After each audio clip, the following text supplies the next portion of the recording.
प्रधानमंत्री नरेंद्र मोदी की अध्यक्षता में मंगलवार को केंद्रीय कैबिनेट की बैठक हुई। इसमें कई अहम निर्णय लिए गए। इस दौरान नेशनल क्वांटम मिशन को मंजूरी दी गई। केंद्रीय मंत्री अनुराग ठाकुर ने कहा कि नेशनल क्वांटम मिशन के लिए मंजूरी भी प्रधानमंत्री नरेंद्र मोदी की सरकार ने ही दी है। इसके लिए 6003 करोड़ रुपए के बजट का प्रावधान किया गया है। 2023-24 के 2030-31 तक इसकी पूरी समय सीमा है। इस दौरान सिनेमेटोग्राफ एक्ट 2023 पर भी बड़ा फैसला लिया गया है। केंद्रीय मंत्री अनुराग ठाकुर ने कहा कि फिल्म जगत, कलाकारों और प्रशंसकों से जुड़ा हुआ निर्णय लिया गया है। बहुत समय से मांग थी कि पायरेसी पर कुछ किया जाए। आज कैबिनेट की अनुमति है कि संसद के आने वाले सेशन में सिनेमेटोग्राफ एक्ट 2023 लाया जाएगा। कांग्रेस नेता राहुल गांधी को मानहानि मामले में सजा सुनाए जाने के बाद ओबीसी समुदाय के अपमान की बात सामने आई। बीजेपी नेताओं ने इसे लेकर कांग्रेस को जमकर घेरा। इसके बाद विपक्ष ने मौके का फायदा उठाते जातिगत जनगणना के मुद्दे से बीजेपी को घेरने की पूरी कोशिश शुरू कर दी है। कांग्रेस ने कहा कि बीजेपी अगर वाकई में ओबीसी समुदाय या दलितों के हितों को लेकर के कुछ सोच रही है तो उसे जातिगत जनगणना करानी चाहिए, जिससे जरूरतमंद लोगों को उनका हक मिल सके। हालांकि भले ही कांग्रेस विपक्ष में बैठकर जातिगत जनगणना को लेकर के हल्ला मचा रही हो, लेकिन इस मसले पर कांग्रेस सरकार का भी रुख कभी साफ नहीं रहा। गृह मंत्री अमित शाह ने बुधवार को एंटी नारकोटिक्स टास्क फोर्स के एक कार्यक्रम में शामिल हुए। इस दौरान उन्होंने नशे की समस्या पर खुलकर बात की। उन्होंने बताया कि 2047 तक नशा मुक्त भारत का लक्ष्य रखा गया है। नशा मुक्त भारत, नशा मुक्त समाज का टारगेट हमने रखा है। दरअसल बुधवार को उन्होंने ANTF के प्रमुख राज्यों के पहले सम्मेलन का उद्घाटन किया। ये कार्यक्रम दिल्ली में ही आयोजित किया गया था। इसी दौरान उन्होंने ये बातें कही। नारकोटिक्स तस्करी पर बात करते हुए उन्होंने कहा कि नारकोटिक्स तस्करी के जरिए ही देश की सुरक्षा में सेंध लगाई जाती है।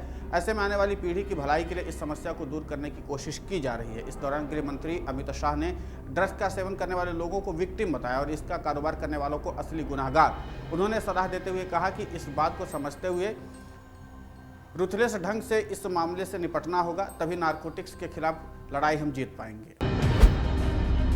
केंद्र सरकार ने बुधवार को सुप्रीम कोर्ट से आग्रह किया कि समलैंगिक शादियों को कानूनी मान्यता देने के अनुरोध वाली याचिकाओं पर सुनवाई में सभी राज्यों, केंद्र शासित प्रदेशों का पक्ष बनाया जाए। शीर्ष अदालत में दायर हलफनामे में केंद्र ने कहा कि उसने 18 अप्रैल को सभी राज्यों और केंद्र शासित प्रदेशों को पत्र लिख करके इन याचिकाओं में उठाए गए मौलिक मुद्दों पर उनकी टिप्पणियां और राय आमंत्रित की हैं। केंद्र की तरफ से पेश सॉलिसिटर जनरल तुषार मेहता ने CJI DY चंद्रचूड़ की अध्यक्षता वाली 5 सदस्यीय संविधान पीठ से आग्रह किया कि राज्यों और केंद्र शासित प्रदेशों को सुनवाई में पक्ष बनाया जाए। इस पीठ में न्यायमूर्ति SK कौल, न्यायमूर्ति SR भट्ट और न्यायमूर्ति PS नरसिम्हा भी शामिल है। पीठ ने समलैंगिक शादियों को कानूनी मान्यता देने के अनुरोध वाली याचिकाओं पर बुधवार को लगातार दूसरे दिन सुनवाई की।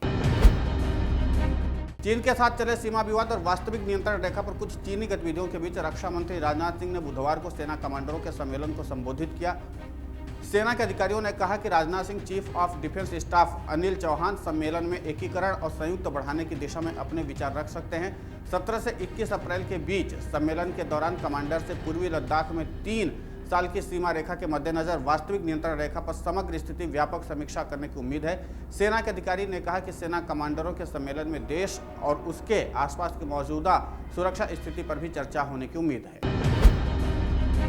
उमेश पाल हत्याकांड मामले में पुलिस और STF को अतीक अहमद की पत्नी शाइस्ता परवीन और बमबाज गुड्डू मुस्लिम के साथ ही शूटर साबिर और अरमान की तलाश जारी है। अब एक बड़ी खबर निकलकर सामने आ रही है कि हत्याकांड में शामिल शूटर साबिर साय की तरह अतीक अहमद की बहन आयशा नूरी और पत्नी शाइस्ता परवीन के साथ प्रयागराज के कछार इलाके में छिप रहा था। शूटर साबिर, आयशा नूरी और शाइस्ता परवीन पिछले 30 दिनों से साथ में हैं। पुलिस सूत्रों के मुताबिक पानी के रास्ते तीनों पश्चिम बंगाल जाने के फिराक में हैं। शूटर साबिर, आयशा नूरी, शाइस्ता परवीन प्रयागराज में ही हैं।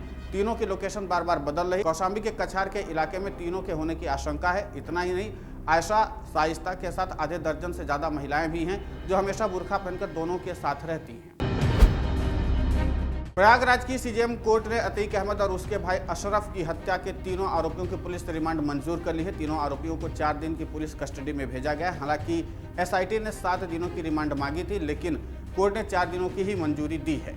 रिमांड में पूछताछ के जरिए ये पता लगाने की कोशिश करेगी कि हत्या के लिए आरोपियों को हथियार कहां से मिले, किसने दिए, साथ ही हत्या किस लिए की गई, इसके कारण का भी जांच किया जाएगा। आरोपियों को 23 अप्रैल को कोर्ट में पेश किया जाएगा। बुधवार सुबह कोर्ट खुलने पर पुलिस ने अतीक अहमद, अशरफ की हत्या करने वाले तीनों हमलावरों को कोर्ट में पेश किया। तीनों आरोपियों को प्रतापगढ़ जेल से प्रयागराज लाया गया था। भारतीय railway Vande Bharat train network को तेजी से आगे बढ़ाने में जुटा हुआ है। इसी कड़ी में अब दक्षिण राज्य केरल को पहली वंदे भारत ट्रेन का तोहफा मिलने जा रहा है। प्रधानमंत्री नरेंद्र मोदी इसी महीने के आखिर में वंदे भारत ट्रेन को हरी झंडी दिखा सकते हैं। इसे लेकर तिरुवनंतपुरम से सांसद और कांग्रेस नेता शशि थरूर ने खुशी जताई है। शशि थरूर ने कहा कि विकास को राजनीति से परे होना चाहिए। थरूर ने पिछले साल फरवरी में किए गए अपने ट्वीट को शेयर करते हुए लिखा, मुझे खुशी है कि 14 महीने पहले मैंने जो सुझाव दिया था अश्विनी वैष्णव ने वैसा ही किया। 25 तारीख को तिरुवनंतपुरम से प्रधानमंत्री नरेंद्र मोदी की पहली ट्रेन को हरी झंडी दिखाने को लेकर मैं उत्साहित हूँ। विकास को राजनीति से परे होना चाहिए।